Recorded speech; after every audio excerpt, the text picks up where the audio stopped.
दश दफा दाबी नहीं विधानसभा सम्मुख में विक्षोभ प्रदर्शन नहीं घोषणा करिछि ओडिशा ग्राम पंचायत कर्मचारी पियन महासंघ। आसंता विधानसभा अधिवेशन पूर्व दाबी पूरण नहेले आंदोलन नहीं चेतावनी दिजाई। भुवनेश्वर स्थित डालमिया धर्मशाला भवन में महासंघर साधारण संपादक सुब्रत कुमार राउल और खोर्धा जिला पियन संघ सभापति राकेश नायकों संयोजन एक बैठक आयोजन कर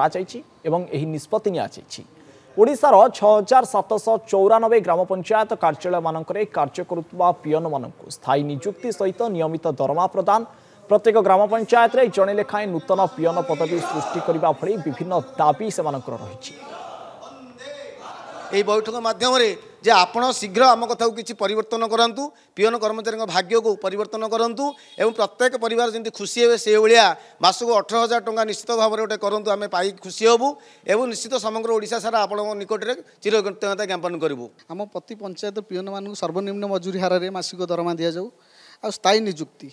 आम मुख्य उद्देश्य 10 दफा दाबी आम देचु आम तुरंत आमको केमती विधानसभा पूर्व पिला माने केमती उपकृत हेबे मुख्यमंत्री के आम गुहारी करूँ। आज्ञा 10 दफा दाबी नहीं कि आम सरकार को देचु जेहेतु आमर समान काम को समान दरमा एवं स्थायी नियुक्ति दरकार